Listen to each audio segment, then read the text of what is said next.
Тра-та-та-та-та-та, бүгін театр бола. Қонақханаға рахмет етіңіз. Абдулла Кариев театры артисті, Татарстанның от қазанған артисті Фәнис Калимуллин бүгін бізде қонақта. Исәнмісіз? Исәнмісіз, хайырлы ерте, хөрмәтле достар, хайырлы ерте, хөрмәтле тамашачылар. Саумысыз, қош келдіңіз.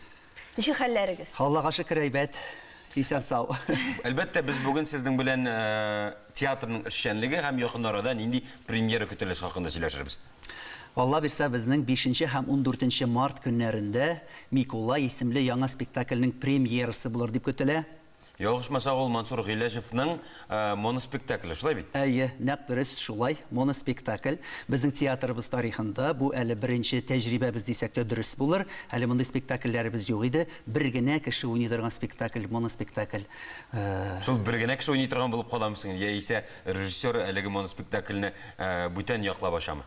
Бер генә кеше уйный торган була.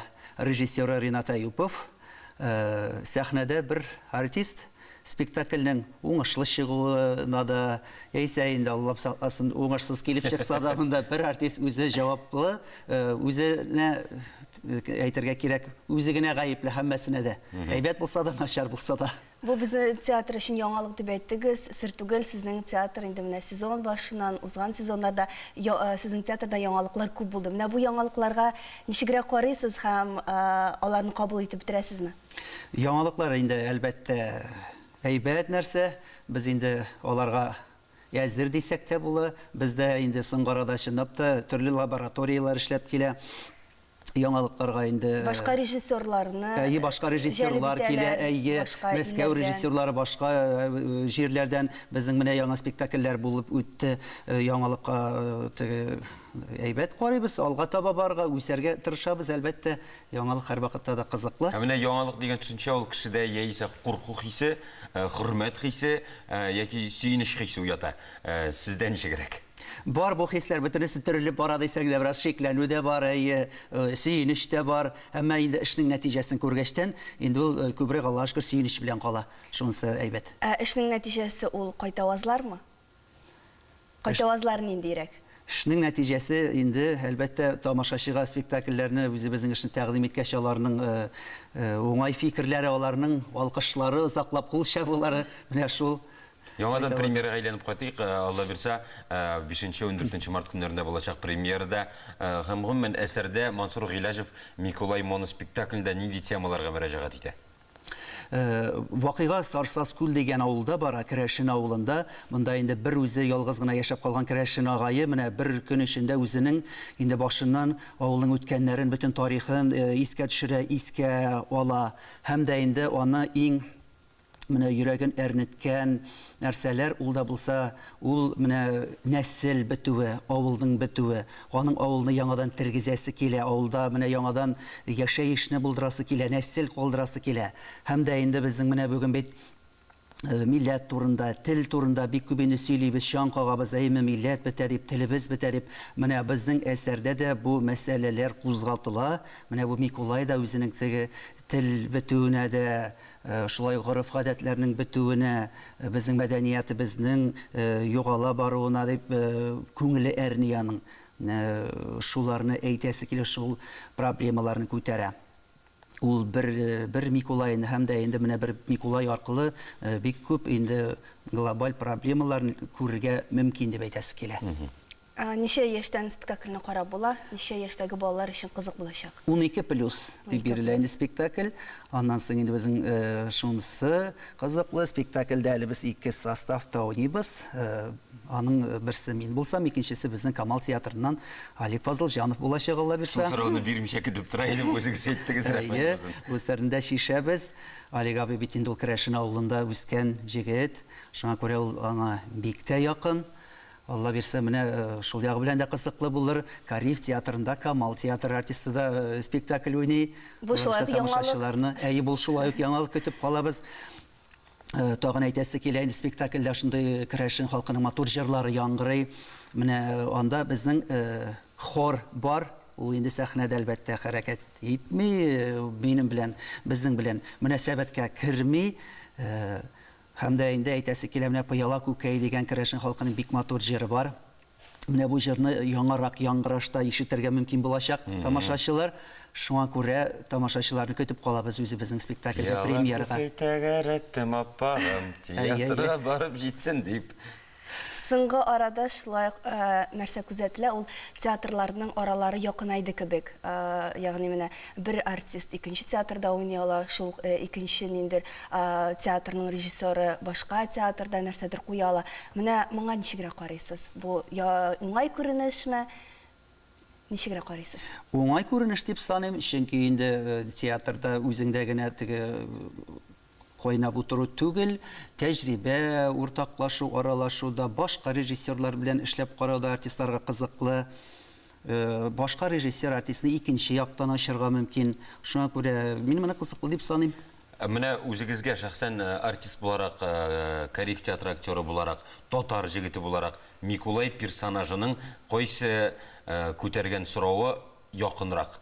Кайсы сорау сезнең күңелегезне күбрәк борчый? Тел мәсьәләсе, мәдәниятыбыз, гореф-гадәтләребез һәм нәсел, авылларыбызның яшәеше. Һәм әлеге менә спектакль шул күтәргән сорауларны уңай якка чишергә ярдәм итәр дигән теләктә без сезнең белән саулашабыз. Премьерада уңышлар телибез. Русчадан тәрҗемә итсәк, ни җын, ни каурый сезгә. Бик зур рәхмәт сезгә, рәхмәт. Килегез, көтеп калабыз. Премьерда очрашырбыз, шуннан да уйланырга җирлек бар. Бездә кунакта Абдулкариев театрының артисты, Татарстанның атказанган артисты Фәнис Кәлимуллин булды. Без кызык итәргә булдык. Кариев театрыннан бик еракка, тагын шул Кариев театрына барырга юл тотабыз. Артист һөнәре әлбәттә бик кызыклы. Ә менә театр артисты булуы икеләтә җаваплылык һәм төгәллек таләп итә. Спектакль башыннан ук түземсезлек белән ничә айлар буе әзерләгән иҗатыңны тамашачыга күрсәтеп, җавапка көчле алкышлар ишетү бу инде икеләтә бәхет. Чыннан да артист һөнәре җитдилектән тыш бик зур сәләт таләп итә. Сүзебез Кариев театрында беренче адымнарын ясап килүче яшь артист Ләйсән Закирова турында. Театрга мәхәббәтем минем беренче тапкыр сәхнәгә чыкканнан барлыкка килде. Менә мин 4 яшымда әтием белән җитәкләшеп сәхнәгә чыгып, әбиемне котлап шигырь сөйләгән идем. Һәм шул вакытта тамашачыларның кул чабуы миндә ниндидер менә шундый мәхәббәт һәм менә шул тавышны гел ишетәсе килү теләге тудырды. Әле яңа гына иҗат юлын башлап җибәрүенә карамастан, ул Тантана премиясенә лаек була. Рольгә керә белү һәм чын күңелдән аны башкару төп серләрнең берсе. Тантана премиясенә яшь артист Гаяз Исхакый әсәренә нигезләнеп эшләнгән Кәҗүл читек спектакль өчен лаек була. Кемдер мәхәббәт турында хыяллана, кемгәдер байлык кирәк, ә Әхмәдулла Корбан гаетенә Кәҗүл читек белән җенләнеп йөри. Бу спектакльдә Ләйсән егет булып киенеп чыга. Минем өчен бу рольне үземә алырга бик авыр булмады, чөнки мин 2 абыем белән үстем кичкенәдән бирле. Алар белән теге агачларда сикереп, ташлар аркылы үземне ничектер, малай кеше иттереп хис иттем. Ә инде актер кешегә ул төрле образны башкару да авыр булмаска тиеш. Без инде менә теге ниндидер президентны башкарабызмы, яисә ниндидер тышканны гына уйнасак та, без аны җиренә җиткереп уйнарга тиеш. Йөрәгебездән ышанып, менә мин тышкан дип, мәсәлән, менә монда да мин малай икәнемә ышанам. Мин кыз түгел, мин малай. Тантана театраль премиясын алу бу инде әлбәттә бик зур бәхет, бу бөтен кешегә дә татымый. Әле мин менә беренче ел гына эшләп, беренче генә ролем бит әле бу минем, шундый кичкенә генә беренче ролем һәм аның менә кеше шундый югары дәрәҗәдә менә аны кабул итеп алуы, ул театраль критикларның менә шулай миңа бәяләүләре зурлап бәяләүләре бу дөрестән дә минем өчен бик зур бәхет. Мин ышанмадым. Соңгы минутка кадәр мин ышанмадым, мин аны ала алырмын дип, белмим. Һәм менә олгачны инде дөрестән дә сөенеп тоеп булмый аңа. Ләйсән Закирова 1998 елны Биектау районы Ямәширмә авылында туып үсә. Мәктәптә 9 сыйныфны тәмамлап, Казан театр училищесына укырга керә һәм аны тәмамлагач, 2018 елда Габдулла Кариев исемендәге яшь тамашачылар театрында эшли башлый. Хәзерге вакытта Казан дәүләт мәдәният институтында беренче курста белем ала. Яшь булуына карамастан, аның башкарган геройлары арасында шактый җитди караш таләп иткән рольләр дә бар. Шулар арасында Куян Эдвардның гаҗәеп сәяхәте спектаклендә Лолли роле, Юлдашның туган көнендә Светофорчик, Алмачуарда Бүре баласы. кечкенәдән мин инде белдем, менә мин үскәч актриса булам. Мин үскәч үземнең тормышымны сәхнә белән бәйлим дип. Һәм менә минем әти-әниләрем каршы булса да, мин барыбер менә үземнекен иттем. Театр училищесында укыдым. Һәм хәзер инде менә Аллага шөкер шушы Кореев театрында эшлим, хезмәт итәм. Бу миңа бик тә ошый. Сәләт тумыштан бирелә диләр. Ләйсән турында да шуны әйтергә мөмкин. Алга таба да аңа бары тик уңышлар һәм уены белән тамашачыны шатландырып, иҗади һөнәре үз күңеленә дә канәгатьлек һәм ләззәт китерүен телик.